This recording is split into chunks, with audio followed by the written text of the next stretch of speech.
When evaluating an iterated integral over a rectangular region in the domain, Fubini's theorem tells us that we have the option to integrate first with respect to y and apply those y limits, and then second with respect to x, applying my x limits. Or we could evaluate first with respect to x, applying the x limits, and second with respect to y, applying the y limits. So let's think about this rectangular region in the floor where our surface is hovering somewhere above it and we're trying to find the volume between the surface and this rectangular region. We can consider a small rectangle within that domain region, and there would be a rectangular cylinder that is coming up and out of this, which would be one of infinitely many rectangles that we're adding up in order to get this volume. When we integrate with respect to y first, basically that means that we float this square up and down to add up this band of rectangular solids in the direction of y, and then we're going to float that band right and left to add up infinitely many bands in the direction of x, and that gives us the overall volume between the surface and this region in the floor.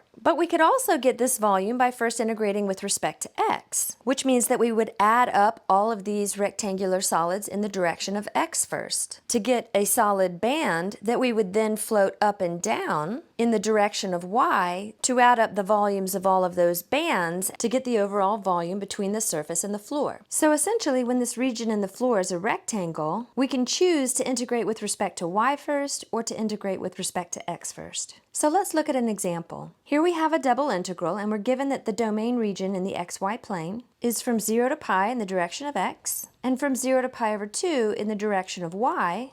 And so because this region in the floor is a rectangle, we can choose to integrate first with respect to x and then with respect to y, or vice versa. I'm going to choose to integrate first with respect to x. So we'll say dx dy is the order of integration. And since we're going with respect to x first, we'll put our x limits on the inside iteration. So we'll evaluate the first integral from 0 to pi. That'll give us the volume of all the rectangular solids in this x band.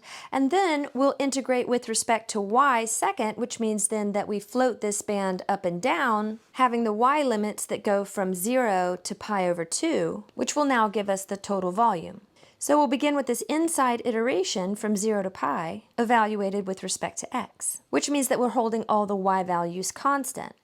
The antiderivative of cosine is going to be the sine of the unchanged argument. And since we're integrating with respect to x, nothing else needs to be done for this antiderivative. So we'll just now apply the limits of integration, which are x limits. So we plug in pi for x, but nothing for y, and then 0 for x, again, nothing for y. And then clean it up just a tiny bit, because this is then going to become the integrand for the outside iteration. So for this outside iteration, we are going to integrate with respect to y and then apply those y limits. The integrand is going to be what we just determined from that inside iteration. We're integrating with respect to y, and we'll apply these outermost limits as y limits. Notice again that we no longer have any x's in this integrand. In the outermost iteration, the only variable should be the variable of integration, and in this case, that's y. The antiderivative of sine is minus cosine, and we do need to divide this by 2 because of the u substitution, plus another 1/2 times the cosine of 2y, and the limits of integration, the y limits, are from 0 to pi over 2. Plugging in the upper limit of pi over 2 to the y values, and then subtract that lower limit of 0 plugged into the y values, we end up with negative 1/2 cos 2 pi plus 1/2 cosine pi